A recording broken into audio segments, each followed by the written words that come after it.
할렐루야. 우리 이재철 목사님의 새신자반 강의한 중 첫 번째 챕터입니다. 하나님은 누구신가? 네 번째 시간에 일곱 번째와 여덟 번째를 읽어드리도록 하겠습니다.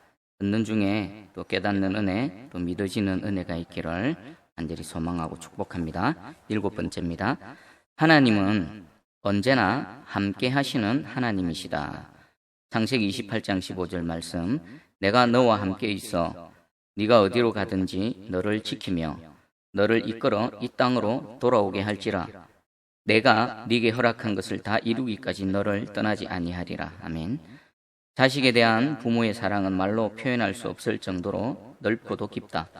그러나 부모가 아무리 자식을 사랑해도 언제나 자식과 함께 있을 수는 없다. 인간은 시간과 공간의 지배 아래 있기 때문이다. 아빠가 직장에서 일하는 동안 그는 자식과 함께 있을 수 없다. 엄마가 만사를 제쳐놓고 학교에서 공부하는 자식 곁에 붙어 있을 수도 없다.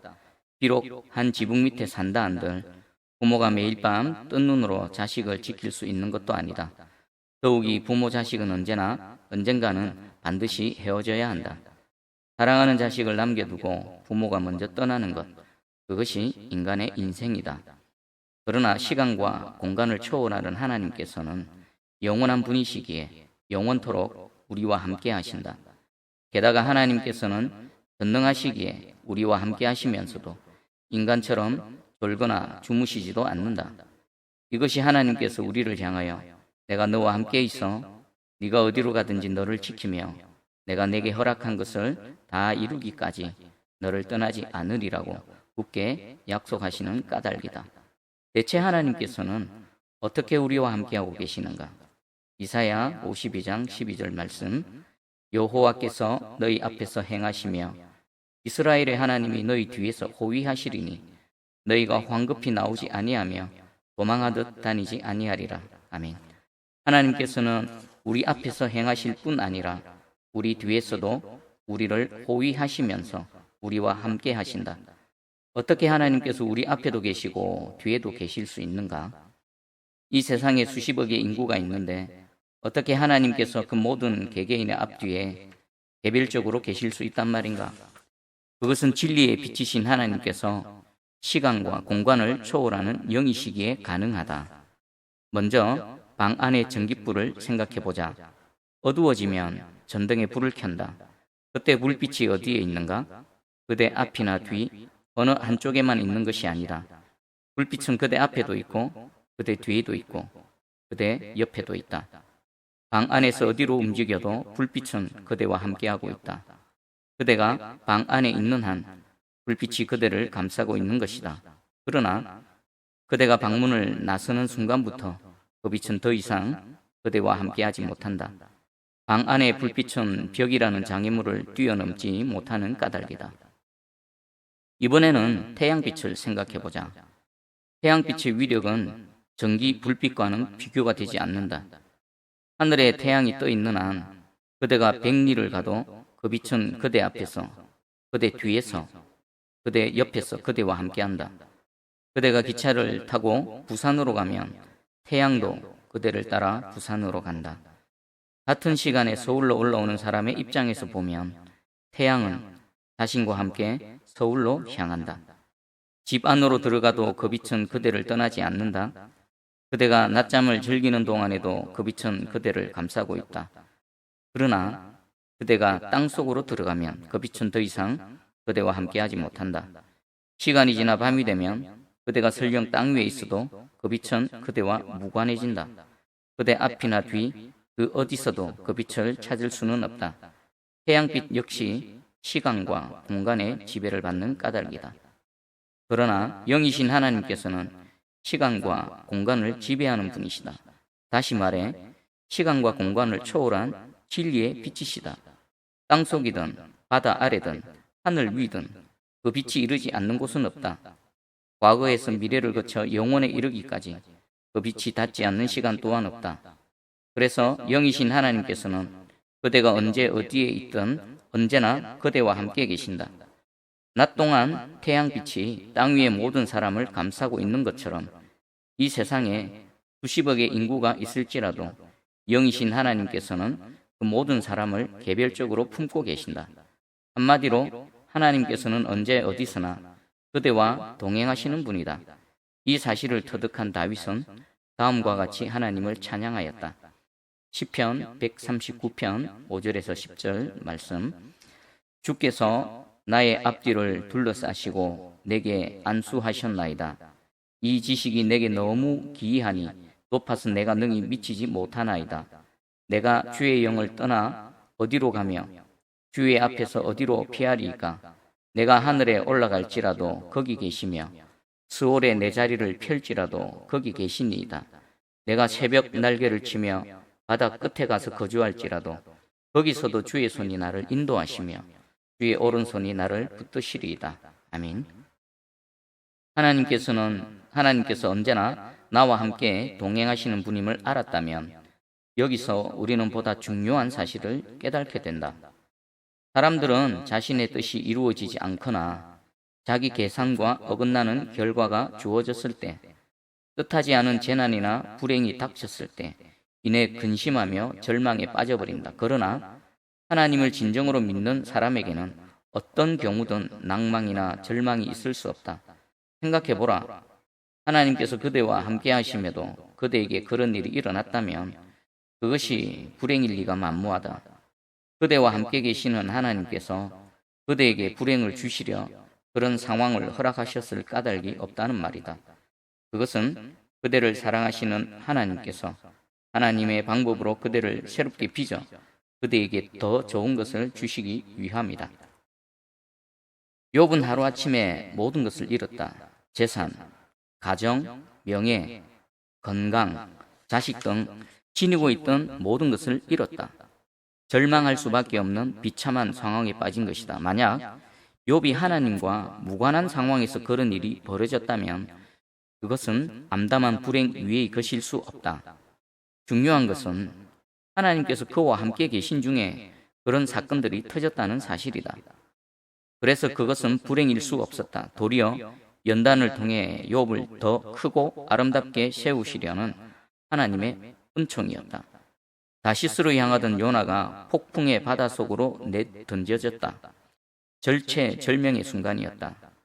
하나님께서 요나를 버리셨기에 요나에게 그런 일이 일어났는가? 오히려 그 반대다. 요나는 하나님을 외면했지만 하나님께서는 여전히 요나와 함께하고 계셨다. 그래서 요나에게 그것은 절망일 수 없었다. 그것은 요나가 가야 할 자리, 있어야 할 자리인 니느웨로 그를 인도해 주시려는 하나님의 사랑의 손길이었다. 언제 어디서나 자신과 동행해 주시는 하나님을 믿는 사람만 범사에 감사할 수 있고 무슨 일을 만나든지 만사 형통하리라고 노래할 수 있다. 하나님께서 지금 자신과 동행하고 계심을 믿기에 자신이 무슨 일을 당하든 그 결과는 반드시 하나님에 의한 자신의 유익함으로 귀결될 것을 믿는 까닭이다. 그래서 다윗은 다음과 같이 하나님을 찬양하였다. 시편 23편 4절 말씀.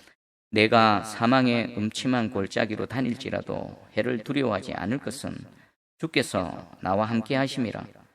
주의 지팡이와 막대기가 나를 안위하시나이다. 아멘.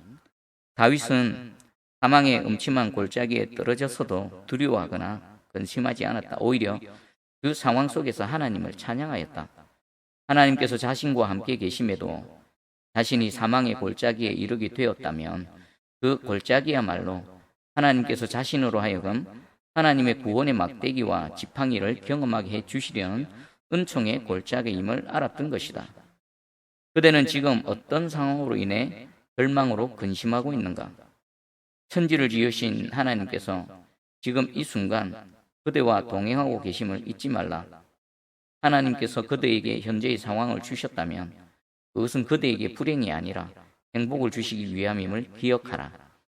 하나님을 믿는다면서도 스스로 하나님이 되어 하나님의 능력과 계획을 제한하고 재단하는 어리석음을 더 이상 범치 말라.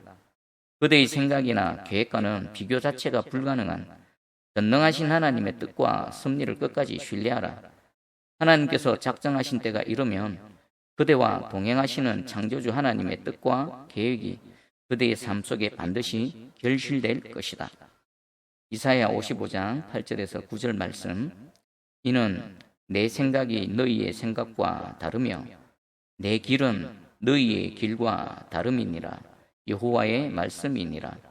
이는 하늘이 땅보다 높음 같이 내 길은 너희의 길보다 높으며 내 생각은 너희의 생각보다 높음이니라. 아멘. 그대와 동행하시는 하나님과 그대의 이런 차이를 인정하고 받아들이는 것이 순종이요 믿음이다. 그리고 이 믿음의 터전 위에서만 그대의 절망과 근심 그리고 두려움은 종식된다. 다시 말해 이 믿음의 기초 위에서만 그대는 참된 평강과 소망 그리고 행복을 누릴 수 있다. 아멘. 8번째입니다. 하나님은 저 주시는 하나님이시다. 창세기 32장 22절에서 30절까지 말씀입니다. 밤에 일어나 두 아내와 두 여종과 11 아들을 인도하여 야복 나루를 건널세 그들을 인도하여 시내를 건너가게 하며 그의 소유도 건너가게 하고 야곱은 홀로 남았더니 어떤 사람이 날이 새도록 야곱과 씨름하다가 자기가 야곱을 이기지 못함을 보고 그가 야곱의 허벅지 관절을 치매 야곱의 허벅지 관절이 그 사람과 씨름할 때에 어긋났더라. 그가 이르되 날이 세려하니 나로 가게 하라. 야곱이 이르되 당신이 내게 축복하지 아니하면 가게 하지 아니하겠나이다. 그 사람이 그에게 이르되 내 이름이 무엇이냐? 그가 이르되 야곱이니이다.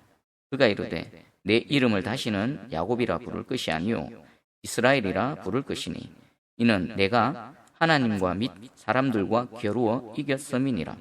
야곱이 청하여 이르되 당신의 이름을 알려주소서. 그 사람이 이르되 어찌하여 내 이름을 묻느냐 하고 거기서 야곱에게 축복한지라. 그러므로 야곱이 그곳 이름을 브니엘이라 하였으니 그가 이르기를 내가 하나님과 대면하여 보았으나 내 생명이 보존되었다 함이더라. 아멘. 위 본문에서 야곱의 씨름 상대였던 어떤 사람은 하나님이셨다. 그래서 야곱은 그곳을 브니엘이라 이름 지었다. 하나님의 얼굴이란 의미였다. 그날 야곱이 하나님과 벌인 씨름의 결과는 야곱의 승리였다. 하나님께서 승리한 야곱에게 이스라엘이란 새 이름을 내려주셨는데 하나님과 겨루어 이겼다는 뜻이다. 도대체 하찮은 인간이 어떻게 전능하신 하나님을 이길 수 있다는 말인가? 천지를 창조하신 하나님께서 미물에 지나지 않는 인간에게 어찌 패배하실 수 있는가?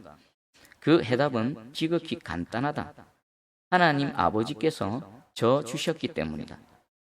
내게는 4명의 사내 아이들이 있다. 아이들이 어릴 적에 종종 씨름이나 레슬링을 하자며 내게 덤벼들었다. 결과는 언제나 아이들의 백전백승이었다. 10살도 되지 않는 아이들이 나보다 강하기에 늘 나를 이긴 것은 결코 아니다. 그것은 아빠인 내가 언제나 져주었기 때문이다. 만약 내가 힘을 다해 아이들을 제압한 뒤 2팔을 치켜들고 승리의 만세를 부른다면 나는 온전한 정신을 지닌 아빠가 아닐 것이다. 이 세상의 모든 아빠는 아빠이기에 어린 자식과의 씨름에서 언제나 져주기 마련이다. 하나님께서도 이와 같으시다. 연약하기 짝이 없는 인간을 이기고 기뻐하는 하나님이라면 참된 하나님일 수 없다. 하나님께서는 하나님이시기에 연약한 인간에게 늘 져주신다. 이것이 하나님께서 항상 인간에게 응답해 주시는 까닭이다. 그대 같으면 아무리 절친한 친구라도 몇 번이나 계속해서 그의 청을 들어주겠는가? 친구가 같은 청을 3번만 반복한다면 그대는 필시 그를 더 이상 쳐다보려 하지도 않을 것이다. 하지만 우리는 얼마나 많은 청을 하나님께 드리고 있는가? 하나님을 향해 입만 열면 요청이요 요구다. 그래도 하나님께서는 시도 때도 없이 거듭되는 우리의 요청을 묵살하시지 않는다. 언제나 변함없이 하나님의 방법으로 우리에게 응답해 주신다. 왠지 아는가?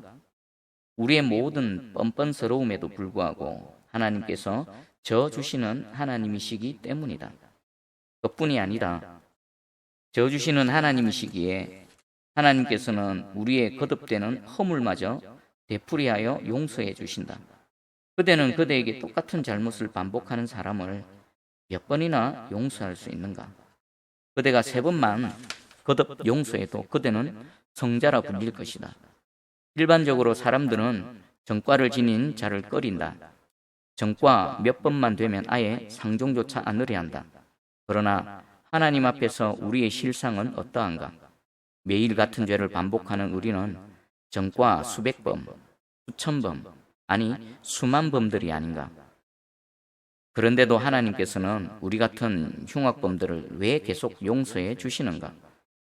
어찌 우리 죄를 용서해 주시려 당신의 독생자마저 아끼지 아니하셨는가? 하나님께서 저어주시는 하나님이시기 때문이다.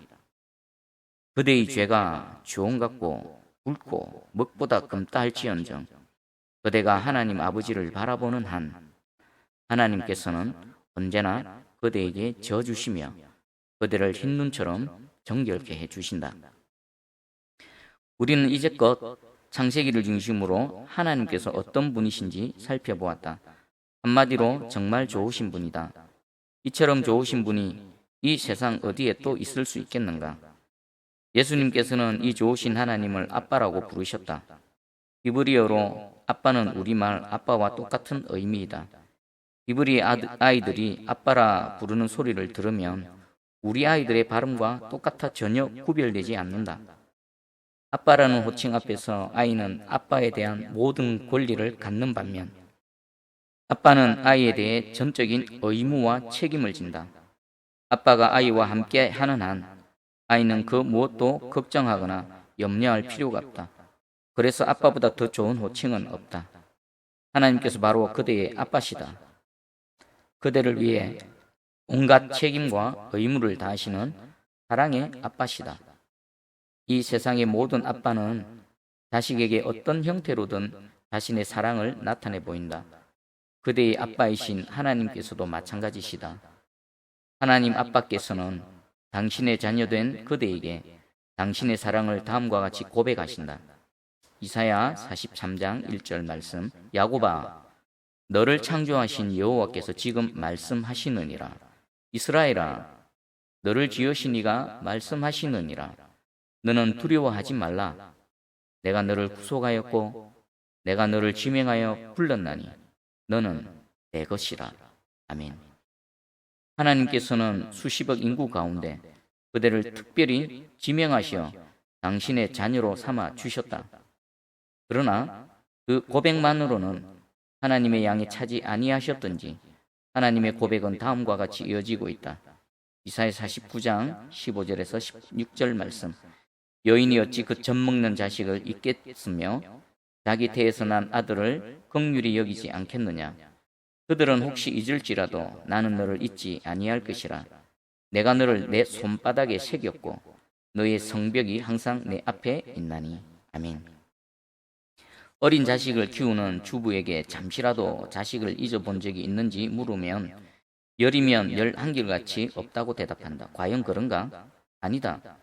재미있는 TV 연속극을 볼 때 주부는 자식을 잊어버린다.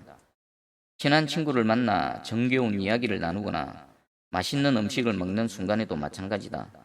밤에 잠을 자는 동안에는 두말할 나이도 없다. 따지고 보면 하루 24시간 중에서 주부가 자식을 생각하는 시간보다는 잊고 있는 시간이 훨씬 더 길다. 그러나 여인이 젖먹는 자기 자식을 잊을지라도 우리의 아빠이신 하나님께서는 우리를 잊지 않는다고 고백하신다. 우리의 이름을 아빠 당신의 손바닥에 새겨 두셨기 때문이다. 만약 우리의 손바닥에 써 두셨더라면 언젠가는 지워지겠지만 영원하신 아빠 하나님의 손바닥에 새겨 두셨기에 영원토록 지워지지 않는다. 그대의 이름을 당신의 손바닥에 새기시고 매일 그 이름을 들여다보시며 그대에게 어떤 좋은 것을 줄까 생각하시는 하나님 아빠의 고백은 얼마나 감격적인가. 그러나 그 고백만으로는 부족하시어 하나님 아빠께서 이번에는 그대를 위해 사랑의 노래까지 불러주신다. 스바냐 3장 17절 말씀. 너의 하나님 여호와가 너의 가운데에 계시니 그는 구원을 베푸실 전능자이시라. 그가 너로 말미암아 기쁨을 이기지 못하시며 사랑하시며 너로 말미암아 즐거이 부르며 기뻐하시리라. 아멘. 그대로 인해 기쁨을 이기지 못하여 하시는 아빠, 어떤 경우에도 변함없이 잠잠히 그대를 사랑해 주시는 아빠, 그대 때문에 즐거이 노래를 부르시는 아빠, 그 하나님 아빠께서 지금 그대와 함께 계심을 그대는 아는가? 그대가 어디서 무엇을 하든 하나님 아빠께서 영원토록 그대와 동행해 주실 것임을 그대는 믿는가? 그렇다면 더 이상 한숨의 골짜기에 머물지 말라. 지금 당장 하나님 아빠를 의지하고 굳건히 서라. 그것이 참된 용기요, 믿음이요, 지혜다. 아멘. 지금까지 이재철 목사님 새신자반 강의안 중에서 하나님은 누구신가 첫 번째에서부터 여덟 번째까지 함께 읽고 은혜를 나눴습니다. 여러분, 이 하나님이 여러분의 하나님이 되시고 또 이 은혜의 주인공이 되시기를 주의 이름으로 축복합니다. 늘 주의 평강과 주의 기쁨이 함께하기를 축복합니다.